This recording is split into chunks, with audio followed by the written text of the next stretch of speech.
Well, thank you, Anthony. Guy. Ross? Guy did most of the work on this book. We should acknowledge that, I think, from the outset. It was one of my ideas, which I then thought, he can't retire and have nothing to do, so how about this for a project? So thank you. I think it's turned out quite well. Yeah. Did it match your expectations? I think pretty much, other than in terms of timing. It took very, very much longer than we expected that it would. But maybe first we should tell everyone about Suburban Futures and why we did the book. Well, Suburban Futures came about a few years ago, 7 or 8 now, it's been quite a while, because a number of developers approached me around some research I was doing at the time, which simply told a story about the number of jobs and the amount of economic activity that was happening outside the inner city. Which was kind of counter to the prevailing wisdom at the time, which was that the inner cities were the crucibles of creativity and the economic engine rooms of the country and all of that, which they are to a degree. But what was happening was we were becoming too enamoured, I think, with this mystery, this allure of the inner city miracle, and not really paying enough attention to the evidence about what was happening in the suburbs. And when we looked further into it, it became clear that the inner city was being gifted some significant largesse in terms of capital support and certainly getting all the love when it came to policy support, whereas at the same time, a lot of our suburban areas were just being forgotten. So the reason Suburban Futures came back was not to be negative about the inner city, was simply to try to say, why can't we do the same sorts of things in the suburbs, bearing in mind that New Farm, Tenerife, the Valley, which in the 1990s were industrial parts of Brisbane, no one wanted to live there. There was crime. There was, they were run down. They were transformed under the Better Cities initiative that Jim Sawley and Trevor Redcliffe, who you worked with, led, and you were part of that. They've been gentrified. They're now very high amenity suburbs, the wealthiest real estate in almost all of Queensland.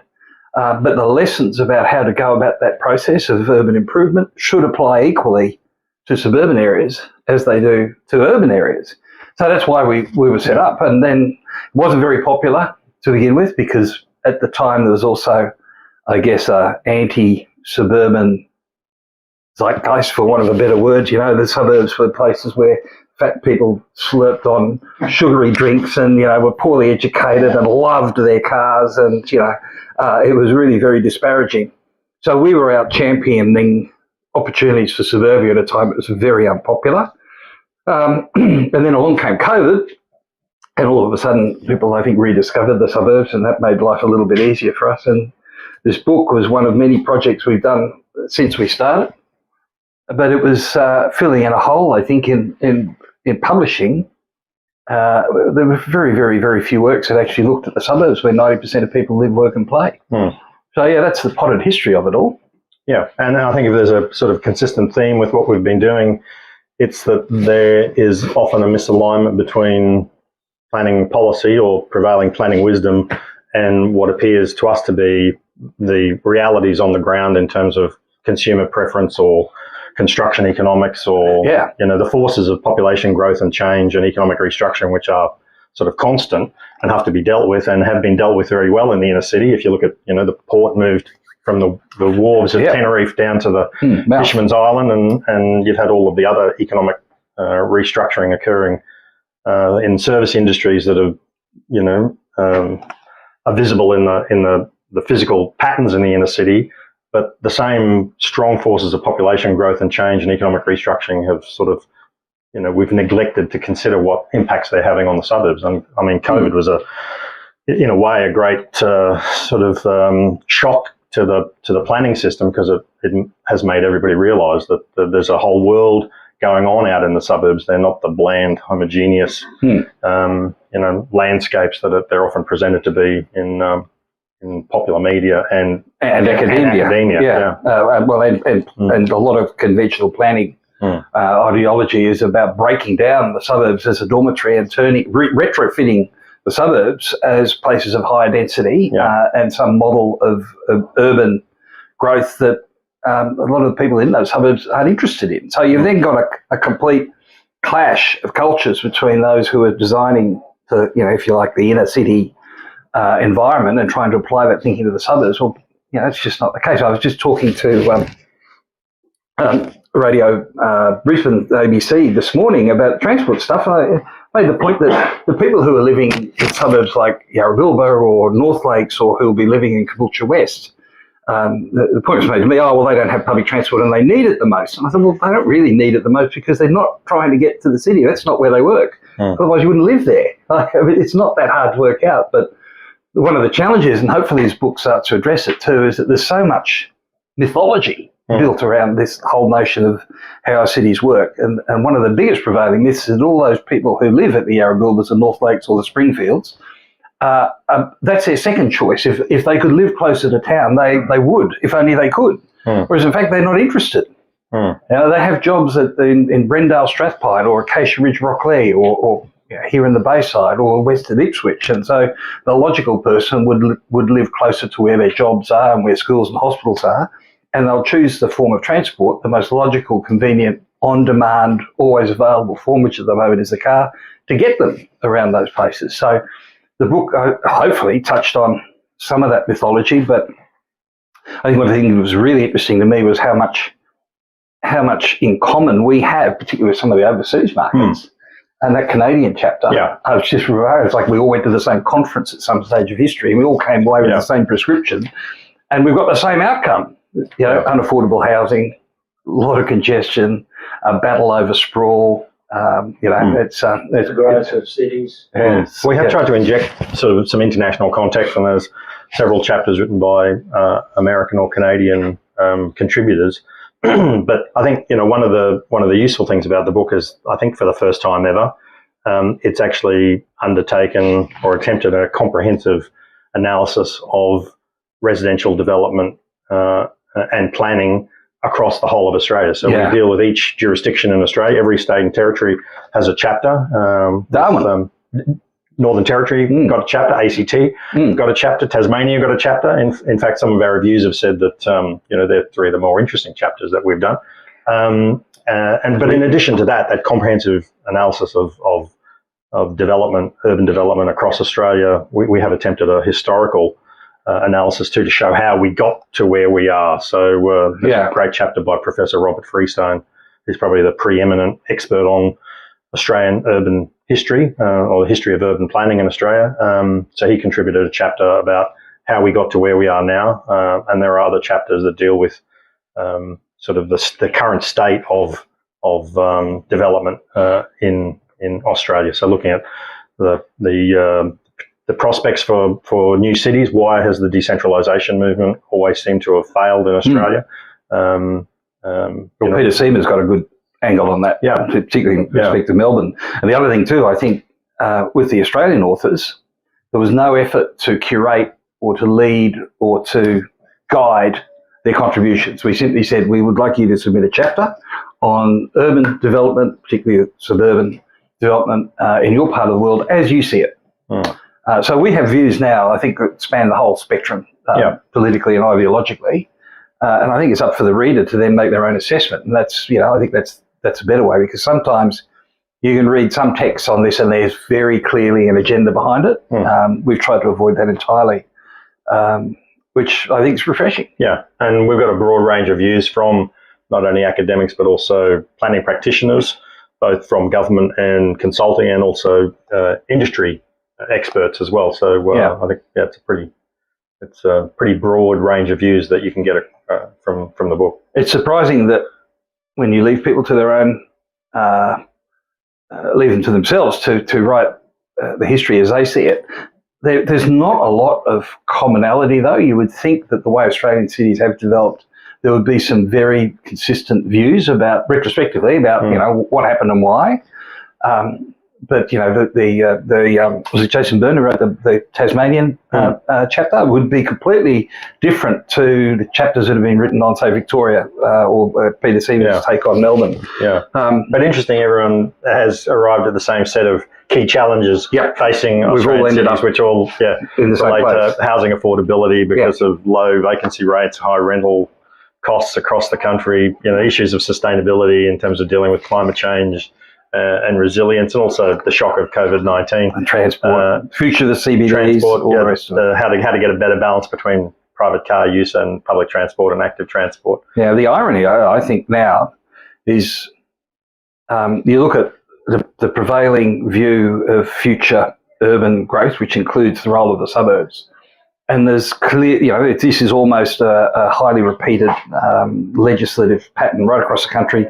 A capital city or a large regional city is defined by a growth boundary, beyond which there'll be no growth, all the growth to be contained in it, and the growth that is to happen within it is to be majority medium or low or high density, not the traditional low density sprawl that led to the growth of suburbs and a period in history when real estate was very affordable. So the problem is we've now got a prevailing wisdom which takes longer to do because it can take 10 years to get the Parton project from start to finish now. It's harder because you've got to find the sites, and that's not easy in an infill location. And it costs more because going up costs that much more than building a traditional house on the ground.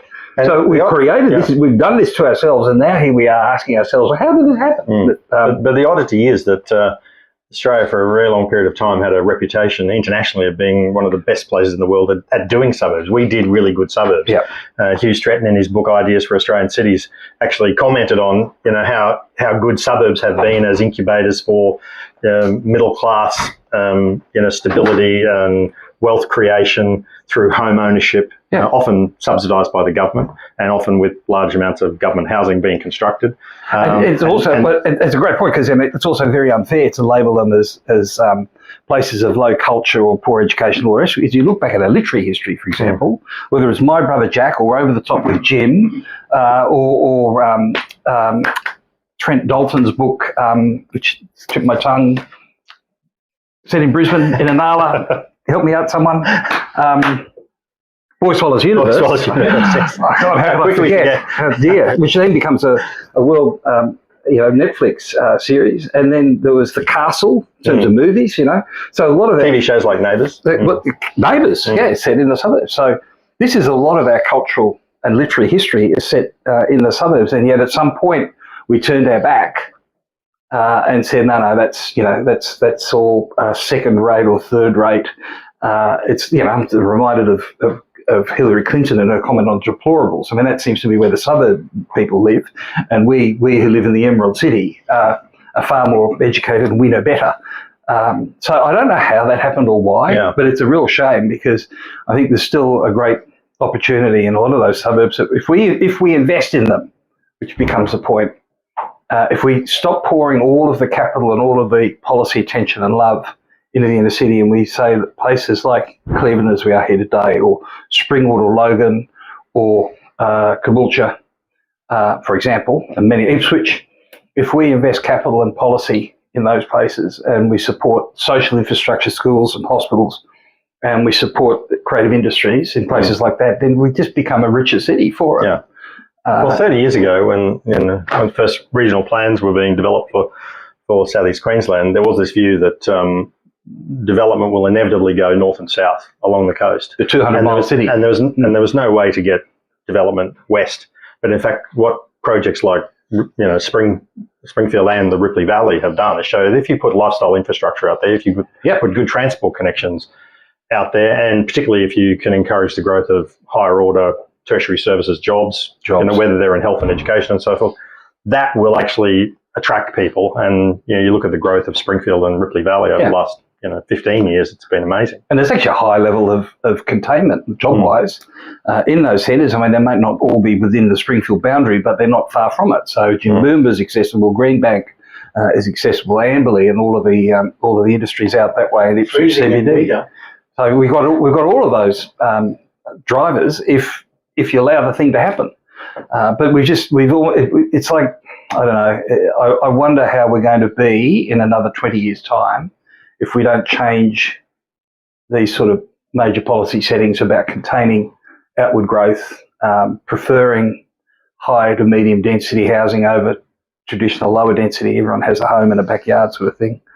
Well, cities do get to a size where they, particularly if the growth of them, the outward expansion is constrained, they will flip over. And you can see Sydney, the majority of all new dwelling commencements are apartments, but that no one can afford. Well, that no one can afford, but also that, you know, over time that leads to the, you know, a much larger proportion of people living in rental accommodation, because medium density, high density accommodation in Australia is still very largely an investor driven market, and it's a rental tenure. But this is what happened in the States too, isn't it? That, you know, you went through that period where the inner cities started, people left. They just started to leave because of affordability and other lifestyle reasons. They said that, you know, we've had enough of, is that going to happen here, I guess? It's a question. Are we going to start to see... It's complicated by issues of race and crime in the United States that, you know, fortunately we don't have to that extent, no. So yeah, the future, maybe it's another book, Guy. Are you up for it? Well, my one regret with this book is that we didn't include a chapter on New Zealand, because I think that could have made it even more comprehensive than it is now if we'd included New Zealand as well as every Australian state and territory, because their experience is very instructive too, whether it's the Auckland upzoning experiment, which has been sort of widely commented on and analysed by academics with, you know, people for and against the alleged success of the exercise, but also, you know, they've had political changes over time which have resulted in big swings in the way in which they approach how to accommodate their population. So they're now with a move back to allowing more greenfield housing, because I think the latest housing minister, I think, said he's going to flood the market. So it'll be interesting to see where he floods the market and what impact that's going to have. And hopefully the book's also got some insights into other parts of the world where this has been done and the outcomes. So we should be able to predict how not to get things wrong, or how to avoid getting things wrong if we think more carefully about, particularly go back to the Canadian chapter and what's happened in Vancouver, which is extraordinary, because there the argument is that if you build, it's simply a supply issue, and that's the argument that's running today in Australia, is that it's just about supply. So if we build lots more supply in high density areas served by public transport, we'll solve affordability. But over there, they've added more supply than any other North American city, and their affordability is the worst in North America. So they added the supply, and they've just made the affordability issue worse because they're adding expensive stock to the whole issue. Supply and demand are mediated through price. And unfortunately, if the base price of new construction is higher than most people can afford, then it doesn't actually assist to flood the market, so-called. There'll still be a natural absorption rate in any case. So. Feedback from the book's been pretty good, I thought. We've had all sorts of people. The local federal member, Henry Pikes, actually read it on the plane, and he told me there's chapters he didn't like, and ones that he did. So I thought, well, that's good. I've had a number of people who've said they've only read one chapter, which is the Canadian chapter, and I think that's because you and I were telling people that that's the chapter you must read if you're going to read one chapter. And I think Peter Gordon's chapter on transport in the US was really interesting as well. I think, didn't he use the analogy of the ex-Soviet general who came out after the collapse of the Berlin Wall, and he came out to study bread distribution, and he went to some supermarket in the States, and he just kept marvelling about all of these different types of bread, and he said, "Tell me, who is in charge of bread distribution?" And the point was, this is the market. You know, if you let the market do its thing, it will probably serve you better than central command.